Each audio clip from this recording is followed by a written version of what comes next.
que Scola aurait pu signer des films de Monicelli, on n'arrive pas forcément très bien à voir quelle est la spécificité de chacun de ces cinéastes-là. On confond un peu, ça c'est Rizzi, ça c'est Monicelli, ça c'est Comencini, et pourtant il y a des différences, il y a des humeurs différentes. Un film de Monicelli, c'est pas un film de Dino Rizzi, hein. Et ça j'y reviendrai parce que moi c'est un des trucs qui me semble les plus intéressants sur l'analyse de la comédie italienne, à quoi on reconnaît un film de Dino Rizzi et en quoi c'est un film de Rizzi n'est pas un film de Monicelli. Donc il y a dans la comédie italienne évidemment un effet de bande. Hein, c'est très important ça, parce qu'il y a, c'est à la fois des cinéastes évidemment, mais ce sont des acteurs. Hein. Vous connaissez tous Manfredi, Alberto Sordi, Vittorio Gassman, Mastroianni, il y en a comme ça une série.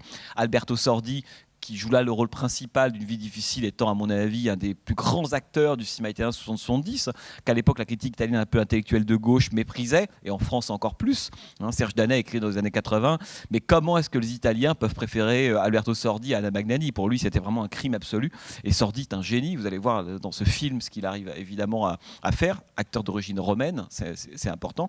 Et donc on a une bande, si vous voulez, de cinéastes qui ont chacun fait des films à la fois appartenant à ce genre qu'est la comédie italienne, mais avec des humeurs un petit peu différentes. Et ça, c'est quelque chose sur lequel j'aimerais qu'on revienne après. Hein. Et Une vie difficile, donc que vous allez voir, c'est sans doute un des chefs-d'œuvre du cinéma italien. Et là, je rattache même pas ça à la question de la comédie italienne. C'est souvent un des chefs-d'œuvre du cinéma italien.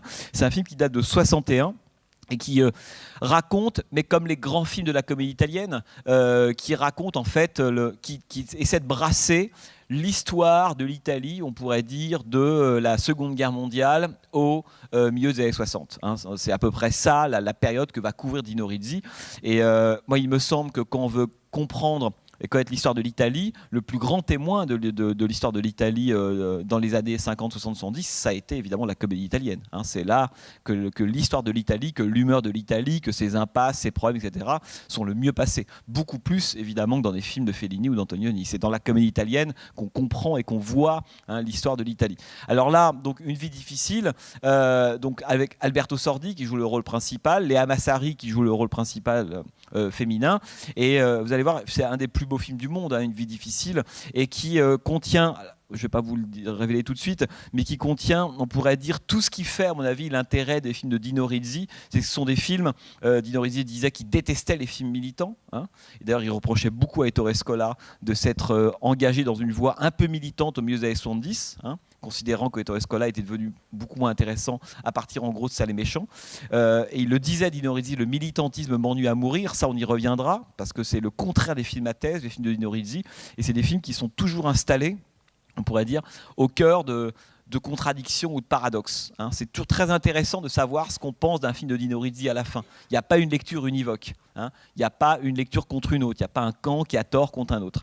Hein. C'est ce qui fait des films qui nous rendent, à mon avis, toujours un peu plus intelligents et surtout qui nous renseignent sur nous-mêmes. Vous savez, pour moi, c'est ça une des puissances du cinéma, c'est qu'à la fin d'un film, on en sait un peu plus sur nous-mêmes et puis sur le monde, mais aussi sur nous-mêmes. Et je pense qu'un film comme Vie difficile, la façon dont on perçoit le personnage principal, ce qu'il fait pas, son évolution, dit beaucoup de choses évidemment sur nous-mêmes.